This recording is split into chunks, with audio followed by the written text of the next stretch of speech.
नौजवान swimming pool में कुछ देर से स्विम कर रहा था। उसकी उम्र करीब 25 की होगी। वहीं स्विमिंग पूल के आसपास बहुत सारे लोग बैठे थे। उन्हीं में से एक लड़की की नजरें उस नौजवान पर ही टिकी हुई थी। कुछ देर बाद वह नौजवान पानी के अंदर खड़ा हुआ। वह अपने भीगे बालों को पीछे की तरफ करते हुए अपने दोनों बाइसेप्स फ्लॉन्ट कर रहा था। उसकी बॉडी के 6 पैक एब्स देखकर वह लड़की अपनी पलकें झपकाना तक भी भूल चुकी थी। उसने बड़ी बड़ी अट्रैक्टिव आंखों से उसकी बॉडी को देखते हुए खुद से कहा, wow, he is so hot. कौन है ये नौजवान? वहीं बगल के पूल चेयर पर उस नौजवान का दोस्त ध्रुव आंखें मूंदे पेट के बल लेटा हुआ था। उसने उस लड़की की बात सुन ली और खुद में बड़बड़ाते हुए कहा, मैंने कितनी बार कहा है इस लड़के को, कभी पार्टी शार्टी में जाया कर, लोग पहचानेंगे, रिलेशन बढ़ेंगे, लेकिन ये मेरी क्यों सुनेगा? लो, करवा ली ना बेइज्जती। हॉट है लेकिन लड़कियां ही नहीं जानती, ऐसे हॉट होने का क्या फायदा? फिर उसने बिना आंख खोले ही ऊंची आवाज में कहा, रियली? आप उस लड़के को नहीं जानती? उस लड़की ने इनोसेंट सा फेस बनाते हुए कहा, नो, कौन है ये?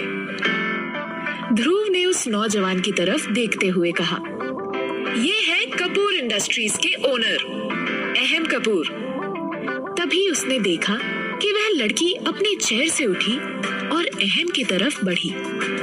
उस लड़की की नजर अहम की पूरी बॉडी पर थी।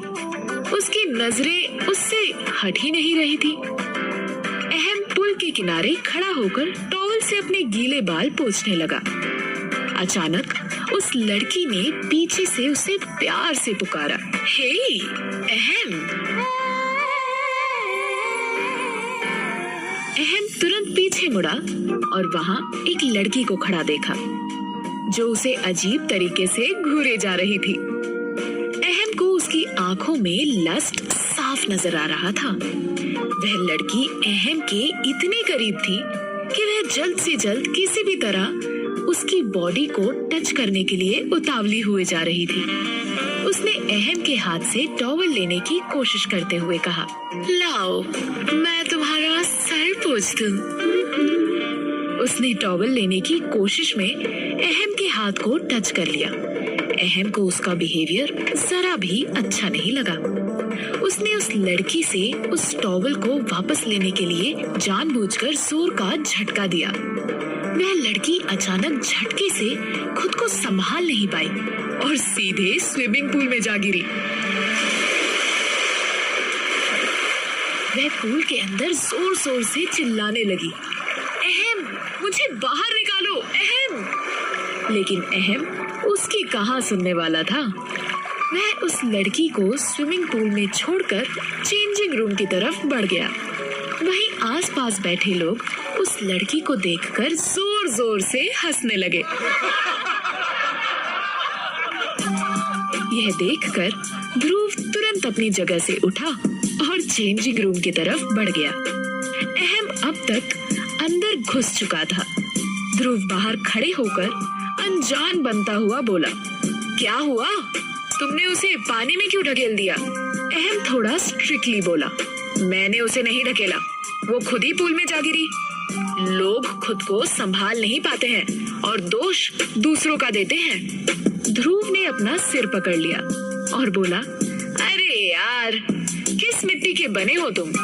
लड़कियां तुम्हें इतना भाव देती है और तुम हो कि अब क्या जन्नत से हूर आएगी तुम्हारे लिए? अहम कपड़े चेंज करते हुए बोला, मैंने कभी नहीं कहा कि मुझे लड़की चाहिए। नफरत है मुझे लड़कियों से। मैं अकेले ही ठीक हूँ। तुम कब तक ऐसे रहोगे? लाइफ में एक पार्टनर का होना तो जरूरी है ना अहम। वह झुंझलाते हुए बोला, सारी लड़कियां लालची और मतलबी होती हैं और मुझे ऐसी लड़कियों के बारे में कोई बात नहीं करनी, समझे तुम? इतना कहकर वो चेंजिंग रूम से निकला और होटल की पार्किंग में खड़ी अपनी ब्लैक रेंज रोवर की तरफ बढ़ा। ध्रुव उसके साथ साथ चलता हुआ बोला, क्यों नहीं करनी तुम्हें बात? तुम्हें क्या लगता है कि सारी लड़कियां एक जैसी होती हैं? तुम्हारा ये भ्रम और तुम्हारा ये लड़कियों को लेकर जो नजरिया है, एक लड़की ही उसे बदलवाएगी। तुम्हें लगता है ना कि सारी लड़कियां पैसों पर मरती हैं, पर वो ऐसी नहीं होगी। उल्टा वो तुम्हारे चेहरे पर पैसे फेंक कर जाएगी, और अगर ज्यादा स्वाभिमानी निकली तो एक हाथ तमाचा भी उपहार में देके जाएगी।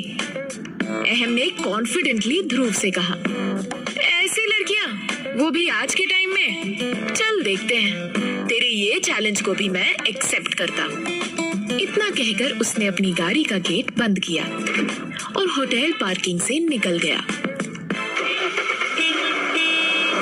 वह गाड़ी ड्राइव करता हुआ जा रहा था कि तभी उसके ख्यालों में उस होटल वाली लड़की का दृश्य वापस आने लगा। किस तरह वो लड़की बिना किसी शर्म और बिना किसी हया के सिर्फ पैसों के चकाचौंध में इतना नीचे गिर सकती है। लड़कियों के प्रति जो उसकी सोच है, होटल में हुई घटना ने उसे और बढ़ावा दे दिया था। उसी दृश्य में डूबा हुआ वो कब स्लम की तरफ मुड़ा, उसे पता ही नहीं चला।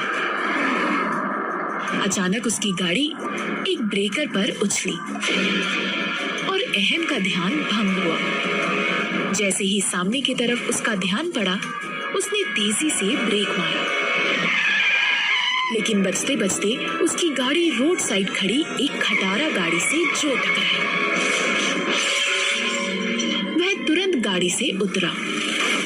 उसी समय उसने देखा कि एक दूसरी कार सामने से तेज स्पीड में आ रही थी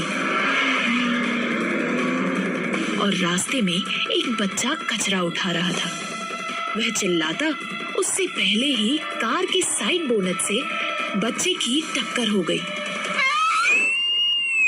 उस कार ड्राइवर ने पीछे मुड़कर देखा भी नहीं कि कौन सड़क पर गिरा। उसने अपनी गाड़ी की रफ्तार और तेज कर दी। वहीं वह बच्चा जख्मी होकर रोड पर गिर गया। उसका सर हल्का फट चुका था और हाथ पैर में खरोंचे भी आई थी। अहम उस लड़के की तरफ तेजी से बढ़ा।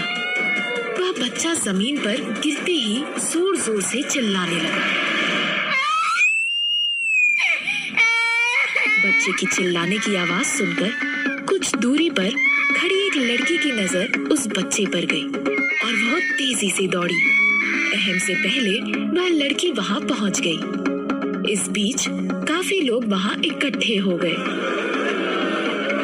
वह लड़की घुटने के बल बैठ गई और उसका सर गोद में लेके घबराई आवाज में बोली, बिट्टू क्या हुआ? कैसे हुआ ये सब? तुम ठीक तो हो ना? ध्यान कहाँ था तुम्हारा? अहम ने भी कंसर्न दिखाते हुए कहा, बेटा आंखें खुली रखना, ज्यादा तकलीफ तो नहीं हो रही है ना? उस लड़की ने नजरें उठा के अहम की तरफ देखा, लेकिन तभी अचानक उसे अपने हाथ पर बिट्टू के सिर के पिछले हिस्से से कुछ चिपचिपा सा महसूस हुआ। उसने जैसे ही हाथ पर देखा तो वह चौंक गई। ये तो खून है। उसने तुरंत ही अपने दुपट्टे को फाड़ा, बिट्टू के सर पर कसकर बांध दिया ताकि खून ना निकले। तभी अहम ने अपना हाथ आगे बढ़ाते हुए कहा, तुम ठीक तो हो ना?